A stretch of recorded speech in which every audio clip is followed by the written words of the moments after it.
Hi, and welcome to this video. Today we're going to look at UCAS applications and personal statements. I know a lot of you are thinking about it right now, so I just wanted to quickly put something together so that you've got some information to help you as you apply for your medical place. Hope it's helpful. Let's dive straight in. Okay, so I'm going to go through this in 3 sections. I'm going to quickly talk about the UCAS application form. I'm then going to spend a bit more time talking about personal statements. I know that's the bit that a lot of you really wanted information about. And then a few words about the reference. So when you're applying for medical school, the main way that people do this is through a UCAS application form. It's an online form on their portal on www.ucas.ac.uk. Depending on your personal circumstances, it might be slightly different, but this is the predominant way that people apply for a place at medical school. So the form consists of several sections. There will be room for you to write your personal details, your education history, if it's relevant, your employment history. You'll be asked to put your choices in terms of where you're applying to. There'll be a space for you to outline your financial plan, so how you will fund the course. There will also be a space for a personal statement, and we're going to be talking about that in the next section of this book. There will also be a request for a reference, and then an opportunity to check the form, complete the application fee, and submit. So the tips I'd give you here is remember that UCAS deals with many courses, not just medical courses, but remember that the deadline for medical courses is earlier than for most other UCAS applications. So do check, and also do check the process. Because it can change year on year. So keep aware of developments. You'll have the chance to apply for 4 medical schools and also a choice for something else. First thing is that UCAS has a site for every one of the courses there. So that gives details about the codes, the criteria and the cost.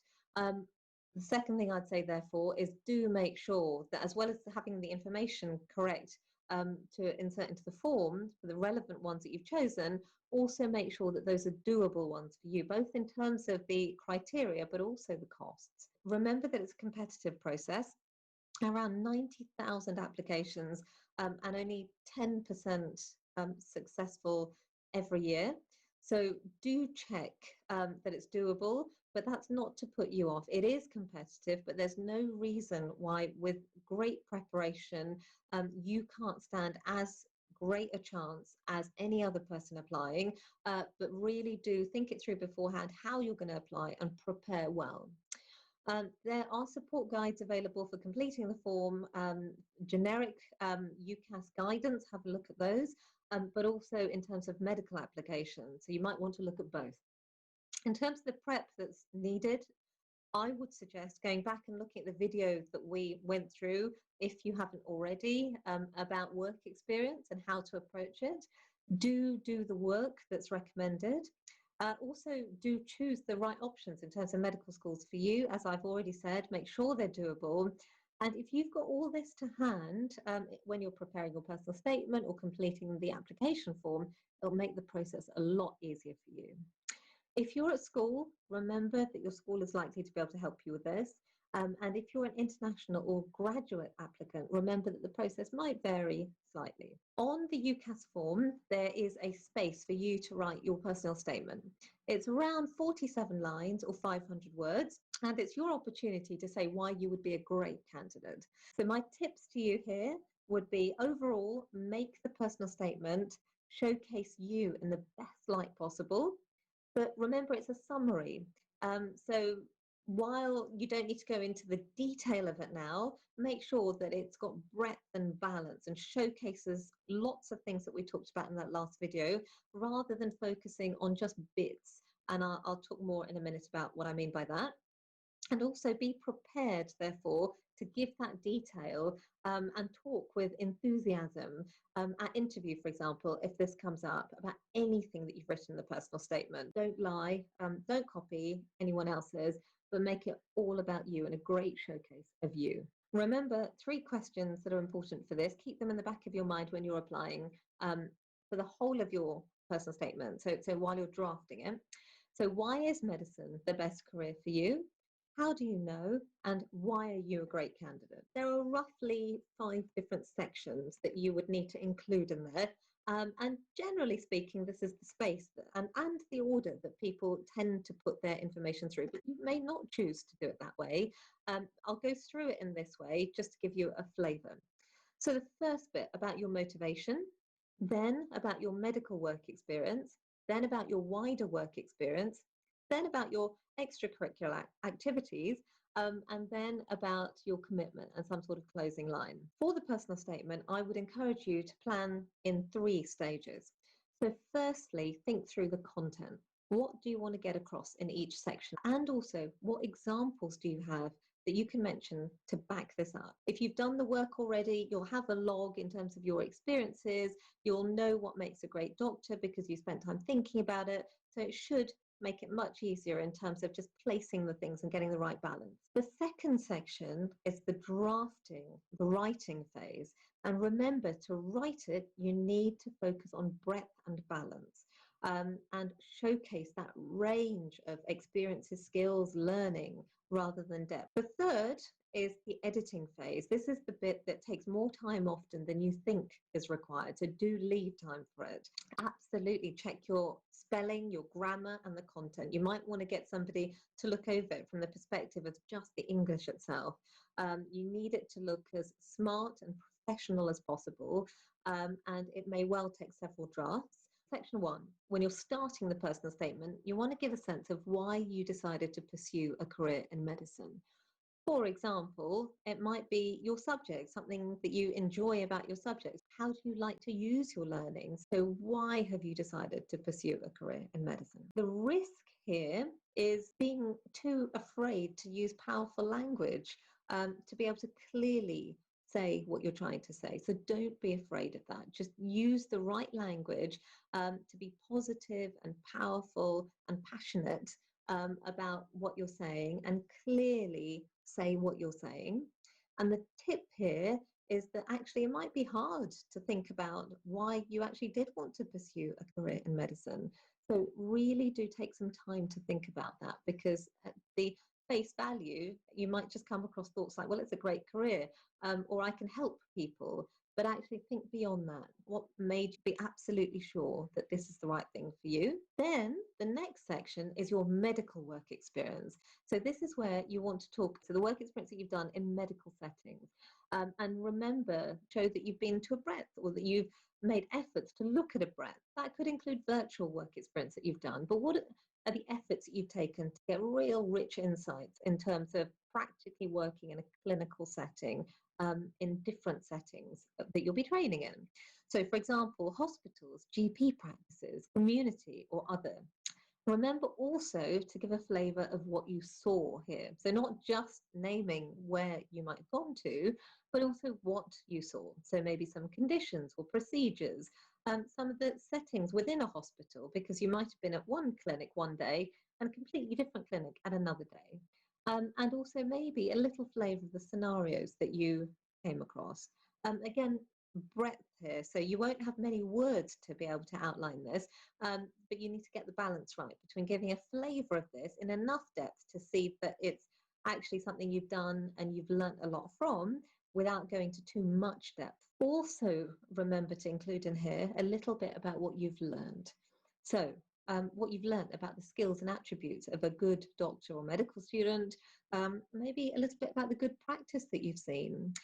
Remember that it's also about the challenges that you've seen. So you applying for medicine, you've got to go in with a balanced view, knowing that there are challenges that you have to be able to face every day, with resilience and courage. And it's really important, therefore, to know that you've seen some of those.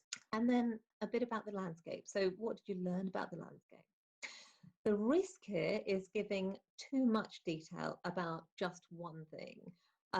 So, for example, just talking about an orthopedic clinic that you went to and all the different orthopedic conditions, without giving a flavour of much more than that. The tip, therefore, again, is really that breadth to showcase your understanding and effort. So the next section is actually made of 2 parts. So there's something about, so you've done the work experience, but what have you done more widely to look into a career in medicine? So you might have read books, you might have been to summer schools or lectures, you might have done a project, you might have done research. So this is the place to put that, and you might have done a lot more than that. So this is the place to put that, and also put in what efforts you've done to look into allied health careers and caring professions. So what volunteering have you done? You might have gone to a care home or a charity. You might have done some international charity work. You might have done some volunteering in a school. And then also talk about placements that you might have done in allied health and care settings.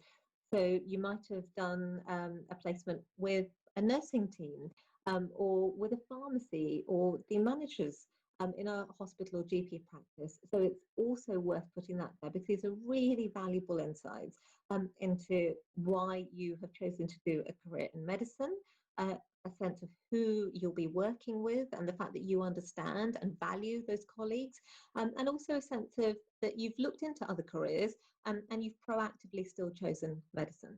The risk in this section is not including something about all of this. And the tip from me is actually, if you've got lots and lots and lots, it's choosing a combination that best shows your range. So that overall the picture shows a nice broad and balanced view. Then there's a section on extracurricular activities. And I would look at 4 different aspects for this. I know it's not a huge section, but there's plenty of space to be able to put the examples in. And I would definitely think about the 4 different questions here.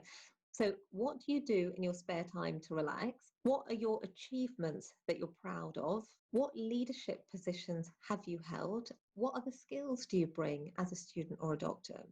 So remember that here it's still part of the medical application, and it's very, very relevant still, in terms of you being a great doctor.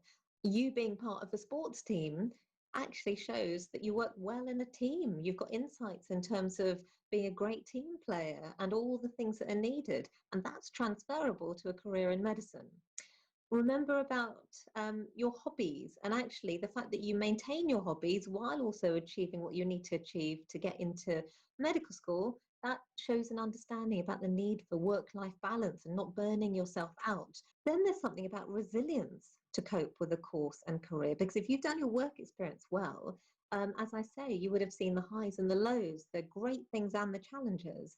So there's something about what are your examples of where maybe you've overcome difficulties, and been able to really flourish regardless. And the last thing is, okay, so what about when you've led, or when you've really worked hard and stayed with things to get the achievements that you've made? Well, actually, it shows perseverance and resolve, which are key skills again. So that's why those 4 questions are important, and that's why this section's important. So really think through how you can showcase those. The risk here is forgetting major achievements you might have had. So my tip to you is to write a list while you're compiling these of the examples, and probably with every section, but again here, and pick the best to overall make the best case for you being a great candidate. And then the last section, which is possibly the smallest, which is your opportunity in 1 sentence or 2 to really reiterate why medicine is the right choice for you. And this is helping to bring the whole statement to a close, so a nice strong close. The risk here is repeating what you've written in section 1, whereas actually my tip to you would be to think this is more about your determination to study medicine. So rather than why you want to do medicine, this is more about, based on all the things you've written, why really medicine is the right career for you. Now, I just wanted to say a few words about the reference, because this is something, again, it's often overlooked, but I think it's really important just to know that even this bit, you can have some say in, and you should. So in terms of the reference, I'd advise you to know very early on who's going to be writing the reference, and to get in touch with them and to get their support as early as possible. So if you're at school and it's your teachers, just make sure that your teachers know that you plan to apply, but also why. So reassure them that it's not a last minute choice or something other people are forcing on you. Really help them to understand why you're serious and why you're suitable, and have a conversation about how they can help you. So you might want to offer them a list of things that you do both within school and your extracurricular activities, because they may well not know about all the great things that you've been doing in your own time. And do offer them support. So if they need more information, they want to check anything, let them know that you're available. So remember, it's a partnership, and make it easy for them to help you. Okay, so hopefully that contains some helpful thoughts about how to structure your personal statement, some things to watch out for, and some tips that you might want to try. Good luck writing your application forms and with the next stages. I look forward to seeing you again on the next video. If you like, then do click like, subscribe if you'd like to hear more videos, and do share with anybody who you think might also want this information. Thanks, and see you again soon. Bye now.